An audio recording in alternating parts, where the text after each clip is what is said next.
entire state. From the financial and entertainment epicenter of New York City to the sleeping and empty small cities and towns of upstate, which once bustled with manufacturing, mining, and farming.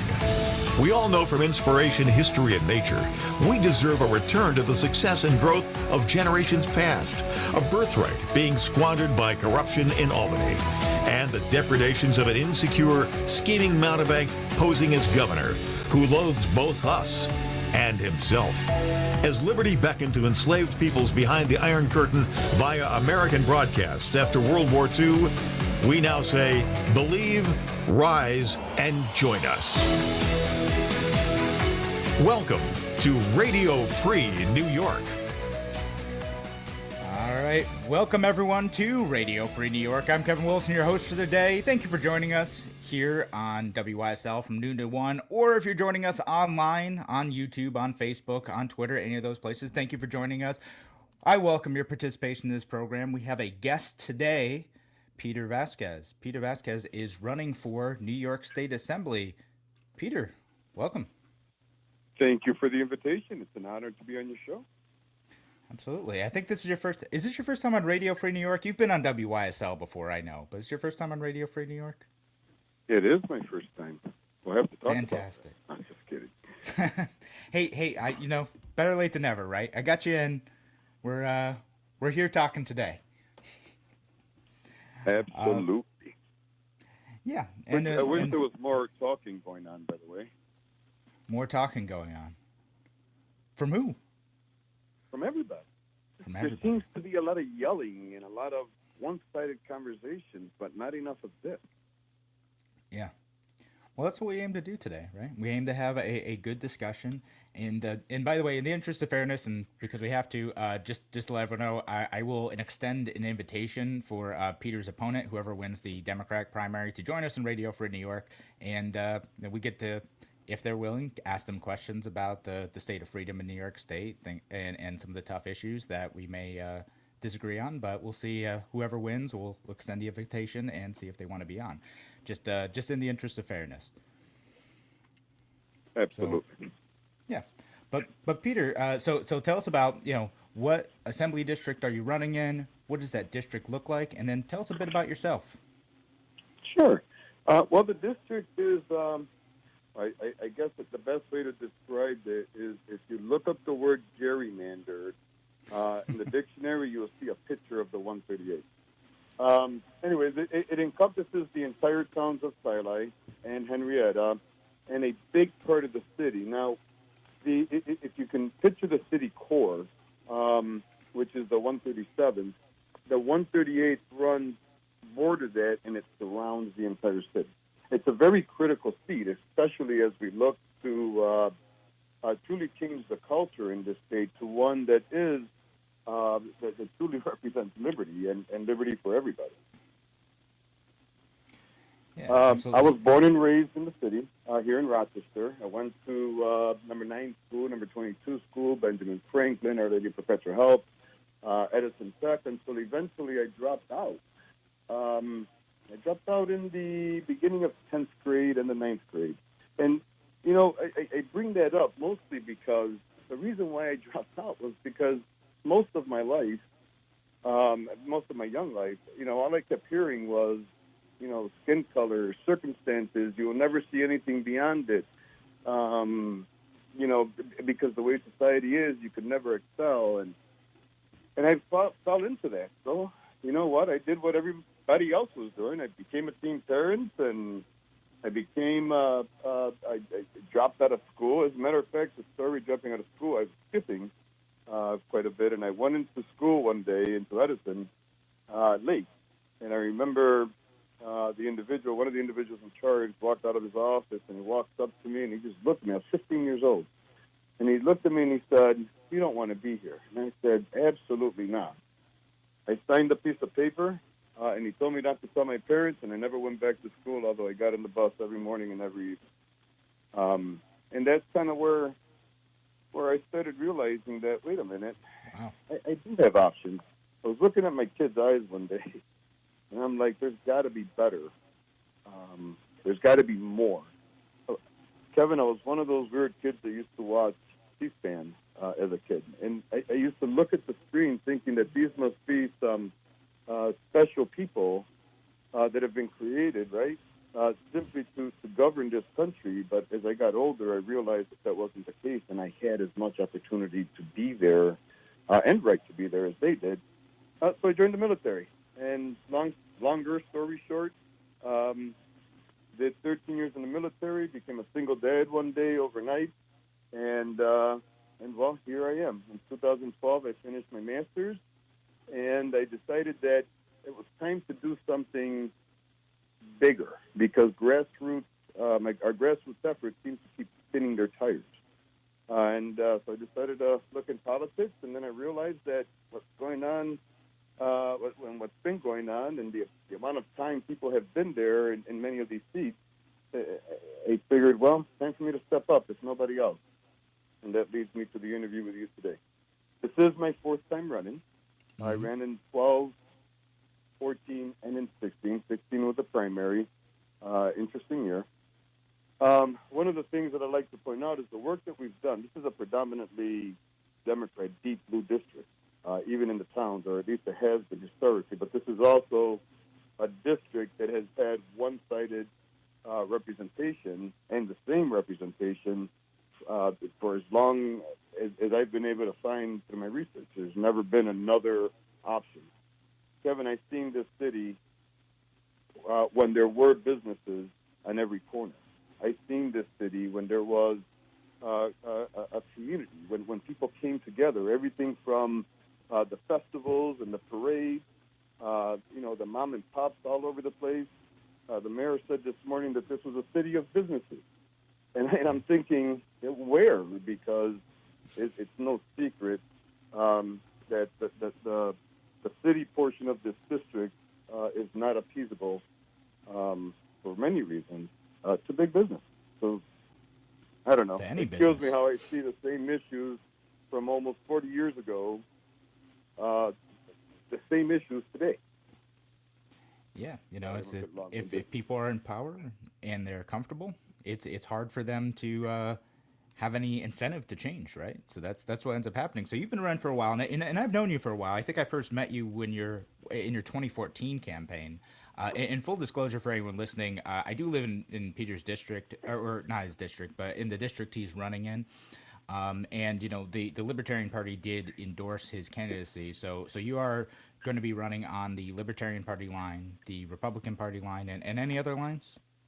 The Conservative Party line. Conservative Party. That's right. I didn't know. I couldn't remember for sure if you were running on that line too. But so you are running. So yeah, I've seen you. And then in 2016, the primary, you ended up not making it, but you lost by like a handful of votes.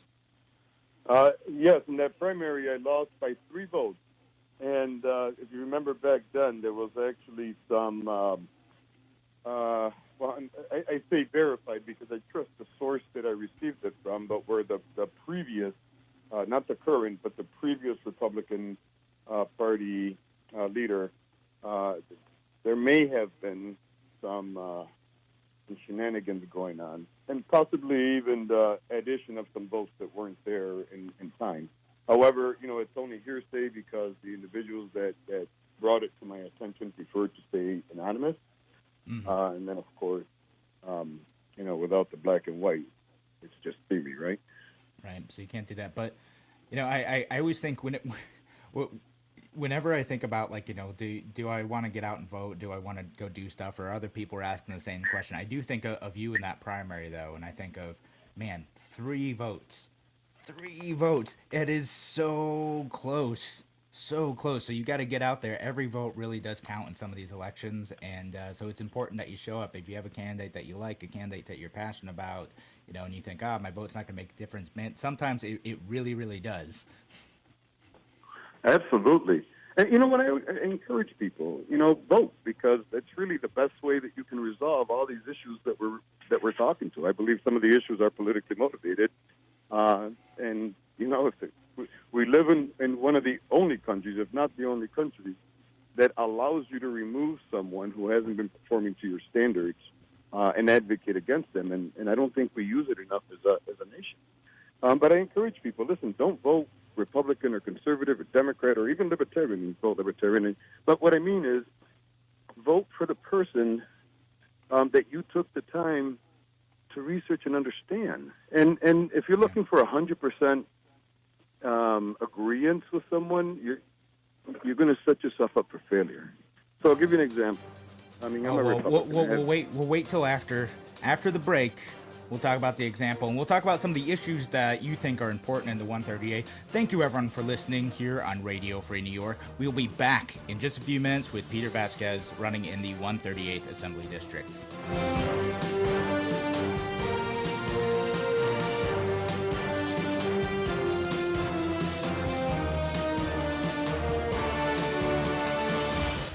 Your business relies on computers and technology to operate. Slow, unreliable networks and servers can cause unplanned downtime and affect your bottom line. The experts at Simple Tech Innovations are here to help. Their preventative maintenance program ensures that your computers and network are kept up to date and monitored for any issues, keeping your business running smoothly. They also help clients achieve HIPAA, PCI, and New York State cybersecurity compliance to keep your network safe and secure. Whatever your business IT needs are, Simple Tech Innovations should be your first call. They've won the Best in Rochester 8 years in a row and have an A+ Better Business Bureau rating. Call them today for a free consultation at 585-200-3182. That's 585-200-3182. Simple Tech Innovations.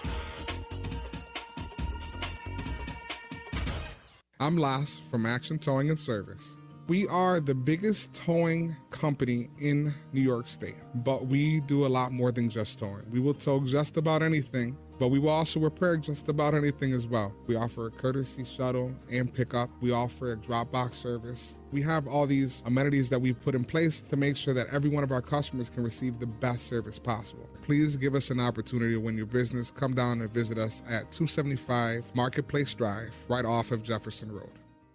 A reminder from Abate Monroe County. American bikers aim toward education. Distracted driving is dangerous, so pull over and eat. Don't try to read your mail and newspaper, and stay off your cell phone. Make a mental note to be more alert, making it a habit to expect the unexpected. Remember to look twice. Save a life. Train yourself to watch for motorcycles which are harder to see. Join Abate, and your family will be protected with a free $4,000 accident policy. Ride safe. Ride free. Ride often. Abate. If you ride with us. Google Abate Monroe County. Why do businesses choose to move their website from Wix and Squarespace to Simple Tech Innovations? Maybe it's their excellent customer service or attention to detail. Maybe it's their ability to give a truly customized solution. Or perhaps they just like the fact that Simple Tech is a local small business that builds great relationships with its clients. Whatever the reason may be, you can rest assured knowing that the local team at Simple Tech has your best interest in mind when building or updating your website. They're hands-on and love helping customers achieve their goals. But don't take my word for it. They've won the Best in Rochester 8 years in a row and have an A+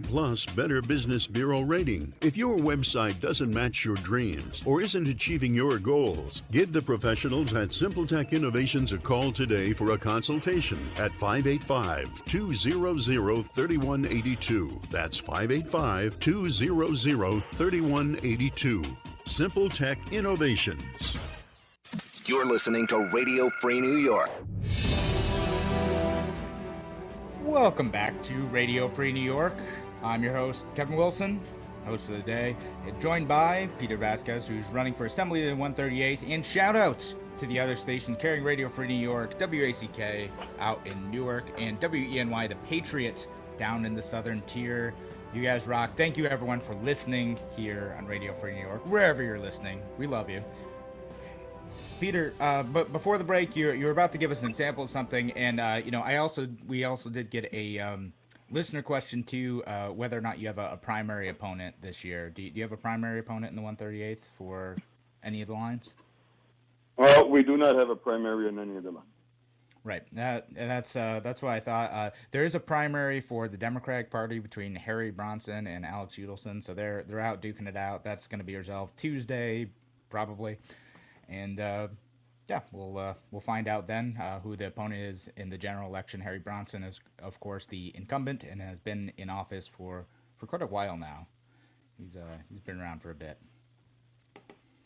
But anyway, what were we talking about before the break? I cut you off to go to our break. So I was probably going on one of my tangents. However, before we left, you said let's talk about issues that are important that I think are important to our. And I'd like to, if we can, get right into the issue of education, which I think is foundational. It's foundational. I've looked at I look at this campaign and what we have to offer from two categories. One is growth and one is life. And I'd like to talk about what we look at for growth. So before the break, I had said that, our city core, and really as a result, much of our suburbs aren't seeing the type of economic development that we should see.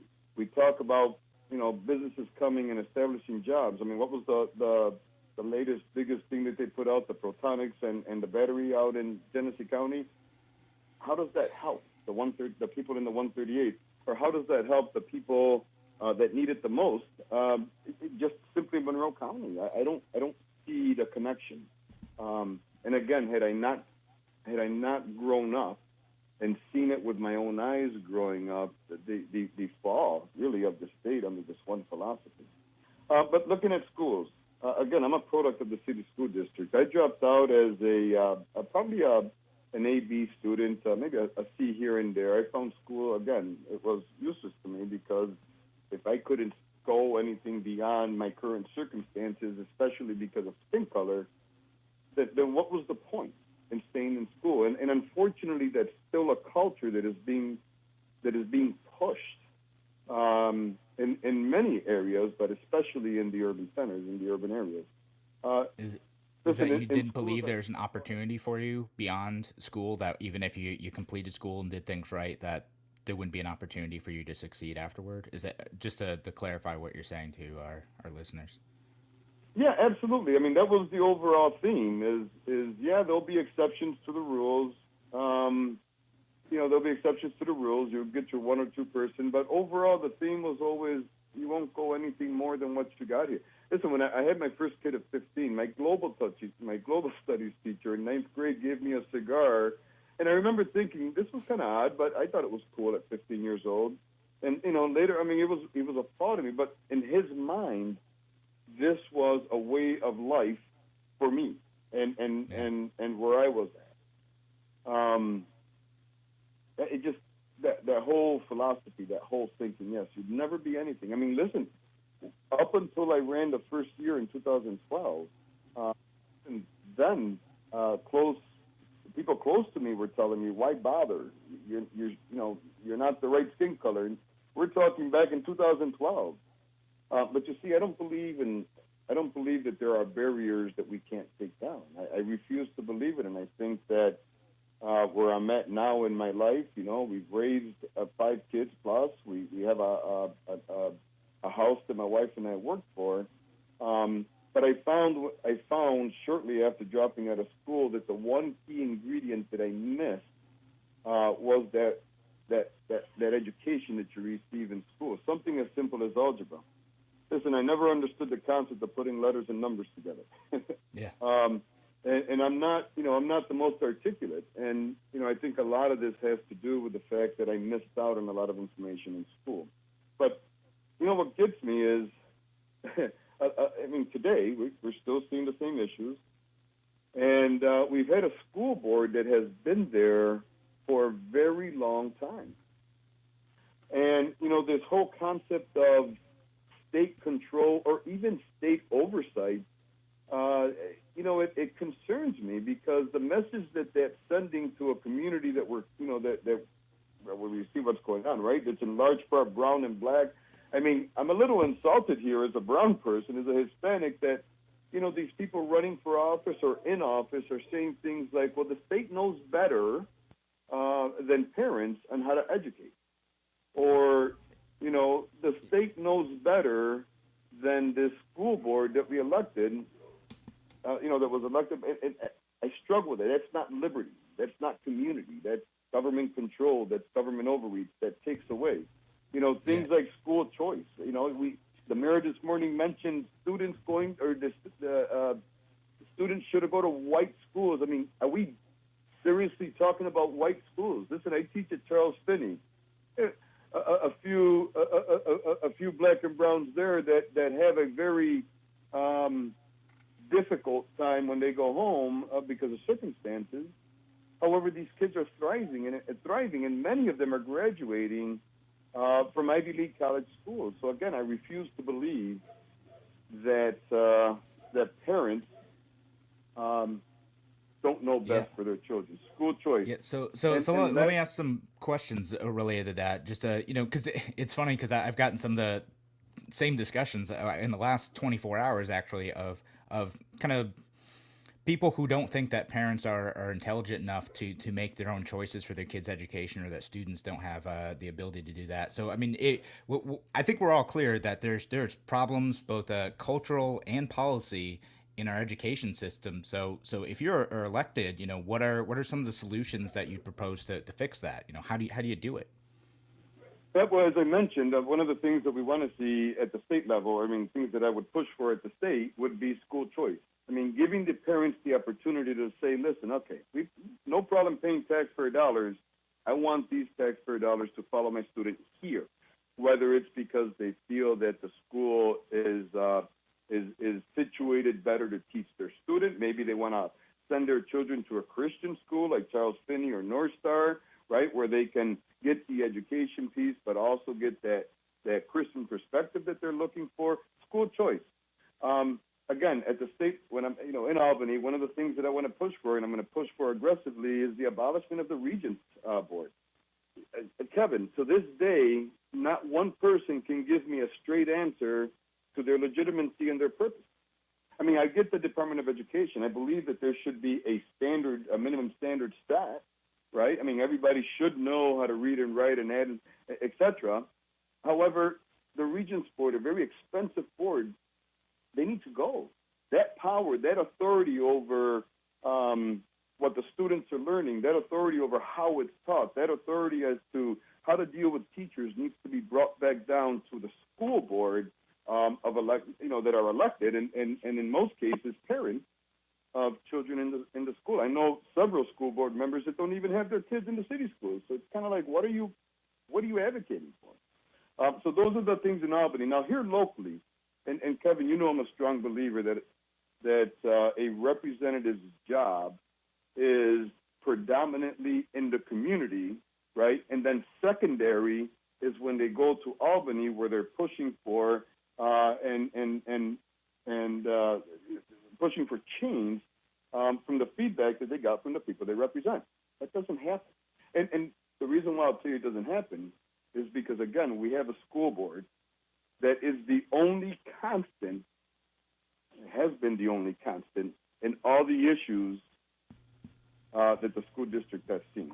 It's one of the highest paid school boards. So here locally, even though the school board obviously has to do specifically with the city of Rochester, but I'd like to coordinate with successful school boards like Pittsford-Mendon, like, number one school in the city, which is showing a good record, because it's not every single school. Peter, a lot of usually Democrats would say that the difference between Pittsford-Mendon and the Rochester City School District is funding, because that the Pittsford schools end up getting more funding per pupil than, and this is the argument, that they end up getting more funding because they're wealthier communities. Is that true? And does more funding for school districts with higher poverty rates make sense? And is that what we need to do to fix the problem? Is it just about money? No, I don't think it's about money whatsoever. Now check it. Again, I brought up smaller schools like Charles Finney or Lima Christian. These are some charter schools, right, who work, I can tell you, Charles Finney, for example, works on a third of the budget that the city school gets per capita.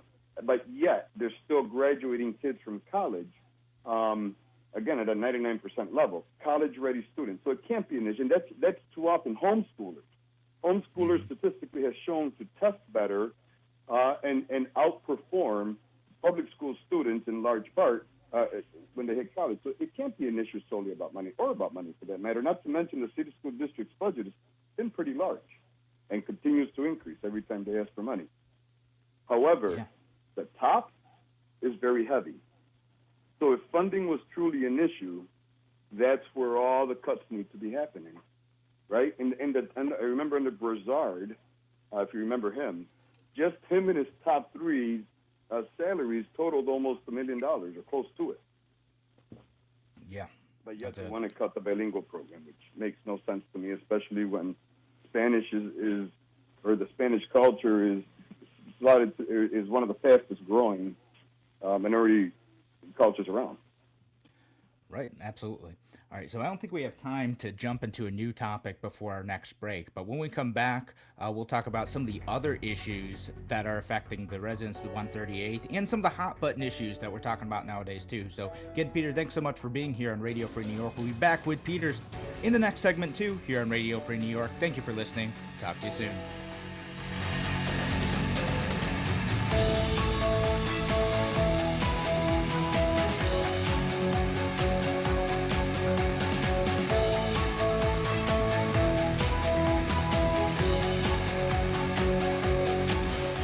Your business relies on computers and technology to operate. Slow, unreliable networks and servers can cause unplanned downtime and affect your bottom line. The experts at Simple Tech Innovations are here to help. Their preventative maintenance program ensures that your computers and network are kept up to date and monitored for any issues, keeping your business running smoothly. They also help clients achieve HIPAA, PCI, and New York State cybersecurity compliance to keep your network safe and secure. Whatever your business IT needs are, Simple Tech Innovations should be your first call. They've won the Best in Rochester 8 years in a row and have an A+ Better Business Bureau rating. Call them today for a free consultation at 585-200-3182. That's 585-200-3182. Simple Tech Innovations.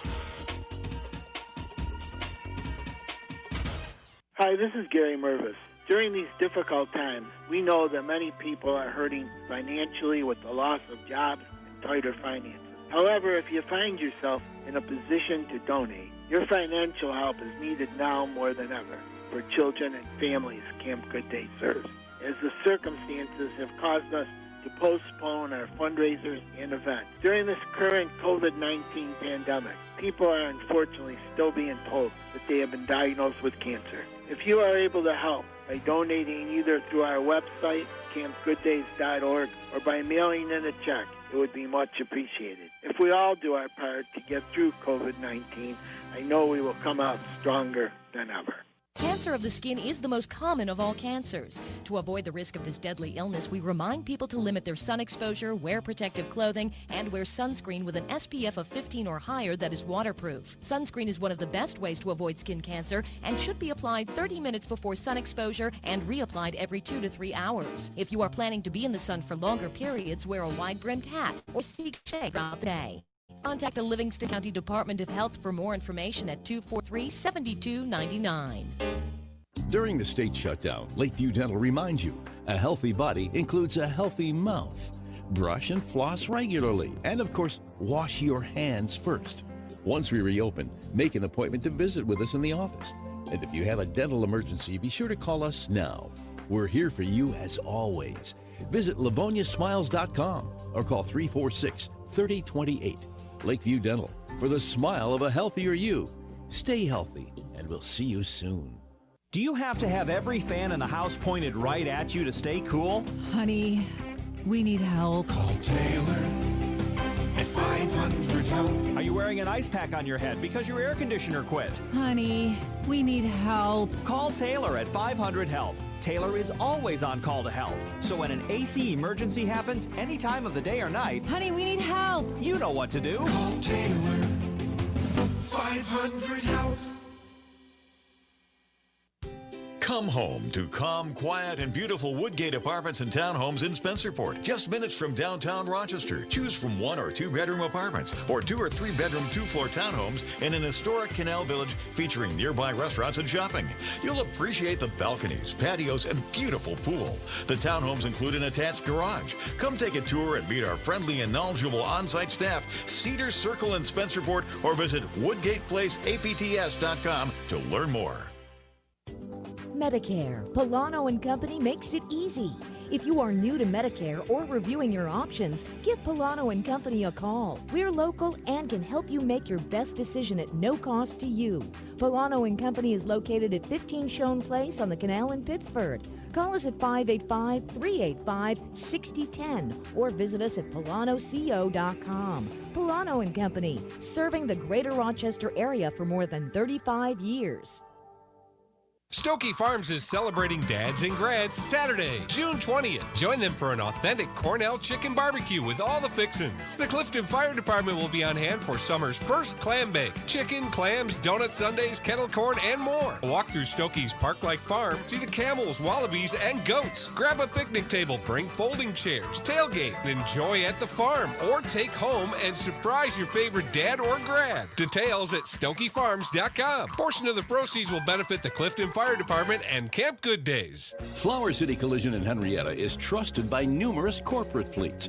Properly insured and registered in New York, Flower City Collision specializes in working with insurance companies on your behalf. Get it done right. Visit flowercitycollision.com. You're listening to Radio Free New York. Welcome back to Radio Free New York. I'm Kevin Wilson, your host for today, joined by Peter Vazquez, who is running for New York State Assembly in the 138. And Peter, we talked about education a lot in the last segment. I agree, probably one of the most important issues of the area. But I do want to talk about one, maybe two hot button issues, depending on what we can get to. You know, the issues that we've been giving a lot of coverage to on Radio Free New York. A lot of people have been talking about. So let's talk about, number one, how great was Governor Cuomo's response to COVID-19? Peter, tell us about how awesome Cuomo is. Oh, man. Well, I think he thinks he's pretty awesome, huh? You know, yeah. The thing is this. I think in the very beginning, you know, we were all like, okay, let's pause, let's take a look, because we didn't really know what was going on. And I think as time evolved, a lot of people started asking, or I started asking the same questions a lot of people did, which was like, okay, wait a minute. You know, are we really, are things really as bad as you're saying? Because it almost looked like he was in a constant competition with Trump there for a while. And I'm like, well, if we're in this together, why is there so much politicking going on?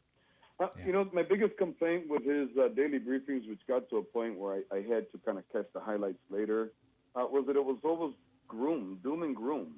You know, it was always some type of do as I say, even now. And it's like, well, that's not governing. I don't think his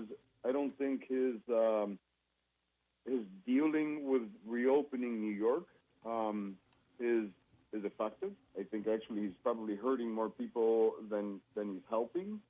But during the actual initial, you know, I think he did as good as anyone would have expected from somebody sitting in that seat. I don't see any reasons to praise him, as people are like, you did such a great job. Well, you know, you did your job, but now you're not. The issues with the nursing home, come on. The main reason why I don't keep my parents in a nursing home is because they're expendable. And I think his push on them accepting COVID patients to see the amount of deaths, what was it, like 6,000 statewide? I mean, that's absurd.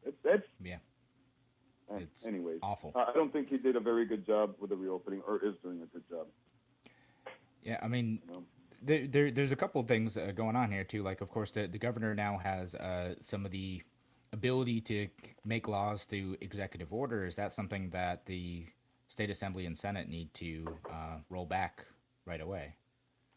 Well, that's a significant issue in itself. And I think what we saw happen here, you know, like I said earlier, it's a one-sided legislature on both houses right now.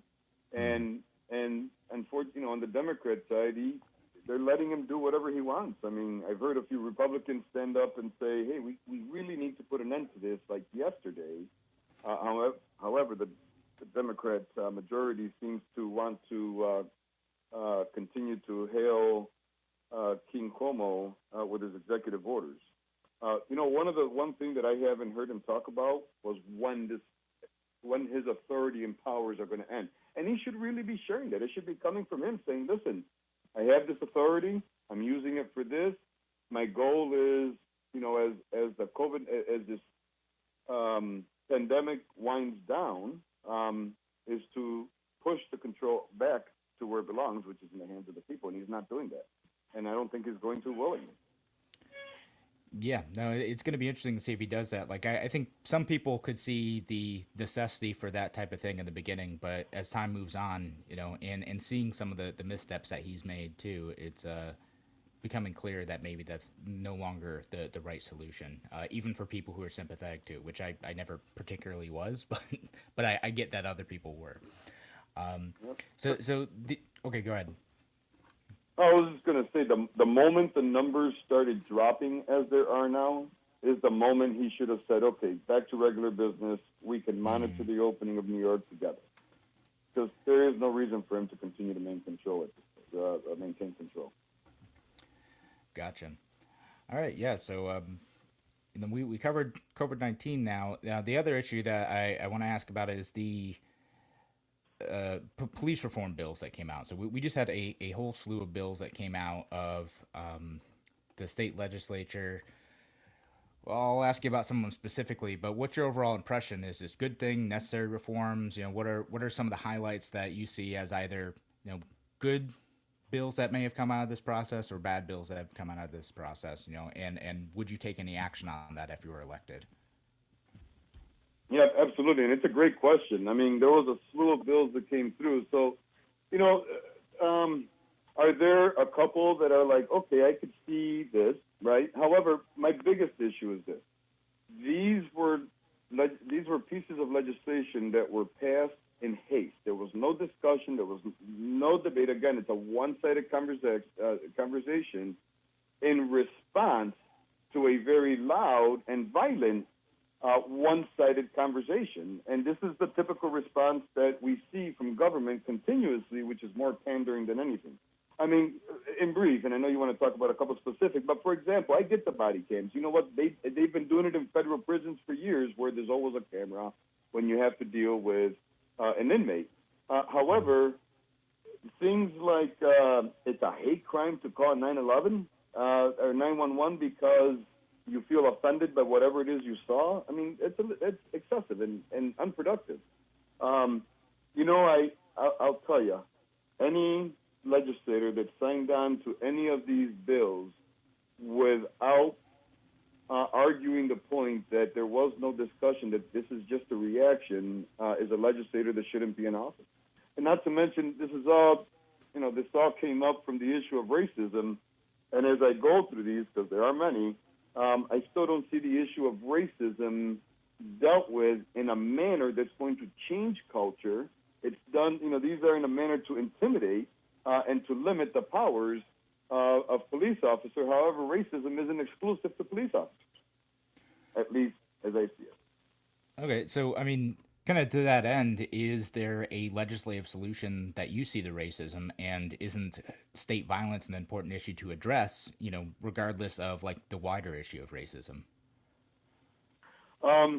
Okay, yes, but see, again, police departments, very much like education, they are local organizations. That's why each jurisdiction or each city or each town has, for the most part, their own police department. And it goes back to foundational community service and with integrity, right? So when we have these overreaching, what I call them, rules on police officers, for example, the chokehold. Do I think a police officer should automatically grab somebody and put him in a chokehold? Absolutely not. However, if throughout the process it becomes necessary to protect themselves and others to put someone in a chokehold, then, I mean, now we're putting cops' lives at risk. The thing is this. Unless you have bared arms to serve and protect, right? And I'm not a police officer, nor have ever been. However, I did spend some time as in the military, and part of my job was to protect the general. But unless you're in a position where bullets are flying and you're making decisions in nanoseconds, right? You know, things like 18 feet away, right, seems a lot closer. And I mean, come on, some of these laws are really pigeonholing police officers, and in my opinion, in some cases, may prove to be detrimental to that police officer and to people and property. You know, I mean, I think what a lot of people would say, though, in response to that is that if a police officer kills someone in the process of trying to detain them for a low-level crime, like, say, you know, selling loose cigarettes or counterfeit $20 bills or a traffic stop or a DUI interaction, you know, shouldn't the police officer...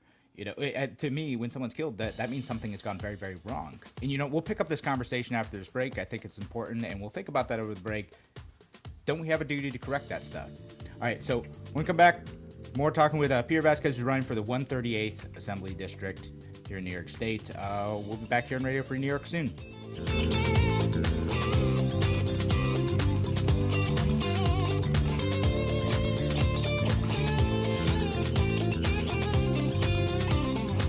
Why do businesses choose to move their website from Wix and Squarespace to SimpleTech Innovations? Maybe it's their excellent customer service or attention to detail. Maybe it's their ability to give a truly customized solution. Or perhaps they just like the fact that SimpleTech is a local small business that builds great relationships with its clients. Whatever the reason may be, you can rest assured knowing that the local team at SimpleTech has your best interest in mind when building or updating your website. They're hands-on and love helping customers achieve their goals. But don't take my word for it. They've won the best in Rochester 8 years in a row and have an A+ Better Business Bureau rating. If your website doesn't match your dreams or isn't achieving your goals, give the professionals at SimpleTech Innovations a call today for a consultation at 585-200-3182. That's 585-200-3182. SimpleTech Innovations. Aircraft Environmental Systems proudly supports Radio Free New York. Rochester-based leaders in climate simulation chambers for America's R&D laboratories.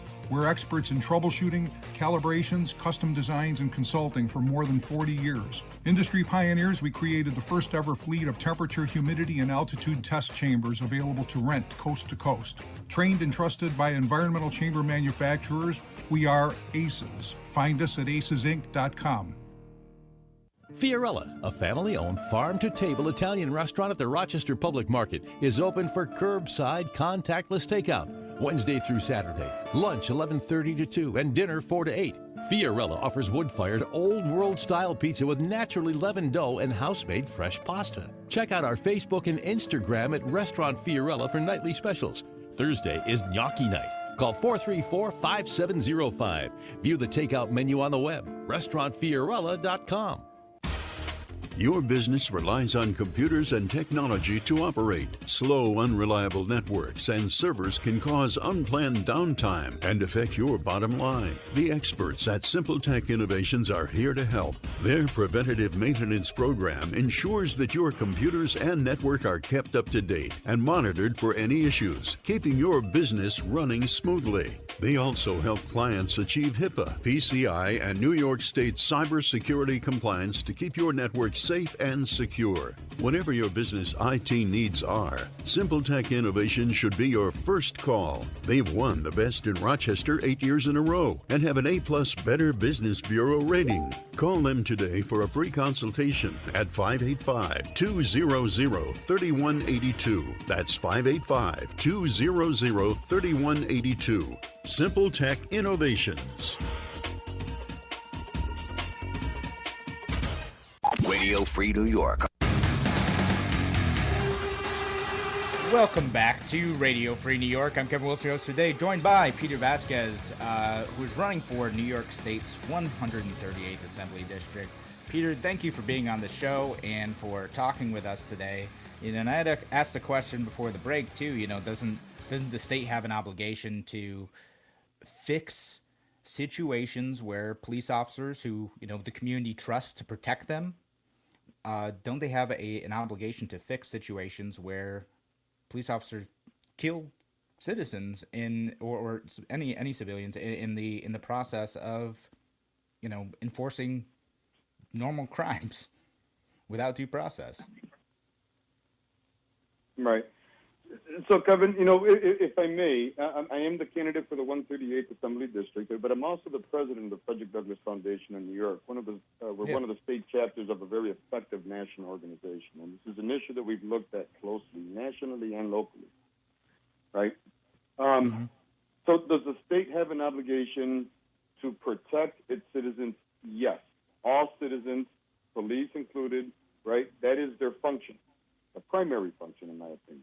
However, dealing with police and police issues is a local thing, and it's something that we should be working with everything from faith leaders to the police union to community members in discussion. I'll tell you, I'd even like to see the police department removed from a politician's purview, for example, in this case, the mayor, and similar to that of the sheriff, where it now becomes an elected office and only an elected office, kind of like judges where they could only run during elections, so that it becomes more of a people. Most of our police chiefs has come from out of state, from out of state or out of the area. We need to bring it back to the community. Yes, there's got to be standards, absolutely, don't get me wrong. But the one thing that I strongly believe is, right, civil rights, look, I'm a Hispanic man. I've had people tell me they don't want my kind here. I've had police officers be jerks. But you know what, though? I always took those opportunities as teachable moments. And guess what? I've never been beat up. I've never been shot at. Although a cop did pull a gun on me once, but the only reason why he pulled a gun on me was because I was being mouthy. I turned around, and Kevin, just picture this. Every single gun, metaphorically and for real, physically, are pointed at our men and women in blues. So if they're a little edgy when they approach a car and they're a little moody, now listen, if you're doing what you're supposed to do, if the body cams are on, and you get pulled over and you give them your license and your registration or whatever, and then you call your attorney and say, listen, this person did X, Y, and Z. This needs to be resolved. And I do believe it was racism.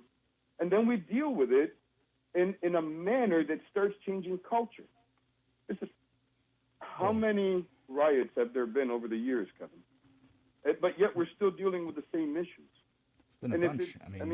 It's kind of like people like Philando Castile never really had that opportunity, did they? I'm sorry. Say that one more time. Philando Castile. He was a lawful gun owner who was killed by a police officer in a routine traffic stop, and he didn't do anything wrong. Okay. Now, listen. I'm not in any way saying that every police officer or every human being is not an evil person.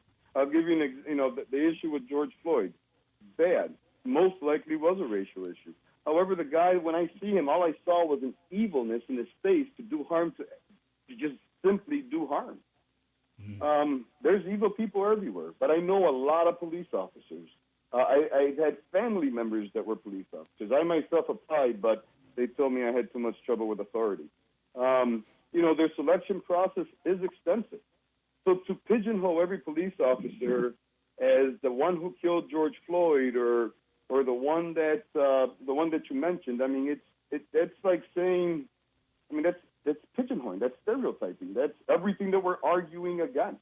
Yes, reform needs to happen, I believe, at the local level. Yes, we got to look at issues like why does the Rochester Police Department have a tank? And what's the justification behind this several $100,000 vehicle? Right? Why? That's not community. Absolutely, there has to be change. But have you noticed, Kevin, that every single issue that has been brought up with a police officer killing somebody since George Floyd's murder, since all this is happening, has ended in every single police officer being a racist? Come on. I have seen that. And Gosh, these are times when sometimes I wish this was a podcast because I'd love to continue this conversation, but we are limited to 1 hour, and I do want to get to a listener question. Michael Hennessy, who I think he hosts a good news talk show on WYSL, asked what you think about the decision to cut school resource officers in schools. To cut school resource officers, you said? Yeah. So the police officer in place schools, the city school district pulled those out. So I don't know if that's a local issue that you don't.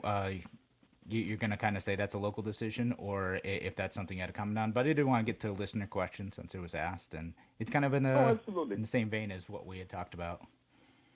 Yep, again, that is definitely a decision that should be left up to the superintendent. I think the school board needs to distance themselves and do more consulting, and actually this particular school board be replaced. But to that particular question, no, I don't think school resource officers should be. Listen, we see it nationwide, right? There are people, in the words of Dr. John Walker, people are messy. So there is going to be, and unfortunately, students in schools have become a target, right? And no, we need school resources officers. Not to mention, it brings back to that community. I grew up with resource officers in my schools, and I went to even in the Christian school I went to, Our Lady of Perpetual Help. I love these guys. That's how I began to learn and realize that, wait a minute, these guys aren't the Gestapo, right? They're not state-sent people. They're people just like me who live in the same community that I do, who understand me. And Kevin, remember I told you I dropped out of school. I was a knucklehead when I was a teenager, a serious knucklehead. But it was because of people that I knew in the police that knew my parents, that community connection that always kept me from jumping over the bridge or jumping off a bridge and doing something so stupid where I would have a criminal record and destroyed. I'll tell you where we could see reform and justice. When somebody makes a mistake and does get arrested and has a record and they paid their time, that record needs to be closed so that person can move on with life and be a contributing member. I think police officers that are evil and do wrong should definitely be dealt with in accordance with the law. Yeah. But to tie their hands and generalize every police officer, that's counterproductive. And that's exactly what we're fighting against. All right. Well, Peter, we only have a couple minutes left, so is there anything else that you want voters or potential supporters to know about you, both where to find you and kind of a last message before we take off and say goodbye? Yeah, if I may, if they want to learn more about me and my stance, and they want to if they want to reach out to me, they can visit my website at vazquez.com. They want to know more about what we do in our activism, or what I do in my activism work with Frederick Douglass Foundation of New York. Our website is fcfny.org. We'd love people to take a look at those.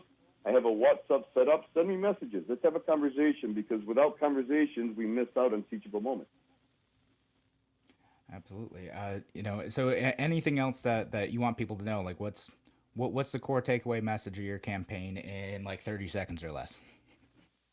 Sure. We've been under one philosophy control for too long. If we want change, then we need to make significant change, and I offer that change, right? Forget about me being Republican. Yes, I am a chaplain. Yes, I am pro-life. But you know what? If those things make me bad, I'm sorry. However, if we want change, then we need to make change. And I ask people to vote for me on either the Republican, conservative, or libertarian lines, and they will not be disappointed with what they see, and challenge me and hold me accountable, which is foundational. Fantastic. Well, Peter, thank you so much for joining us here today on Radio Free New York. And thank you for, I'm asked you a few tough questions there, so thank you for answering those and diving into that as best as possible. Really appreciate you being here on the show today.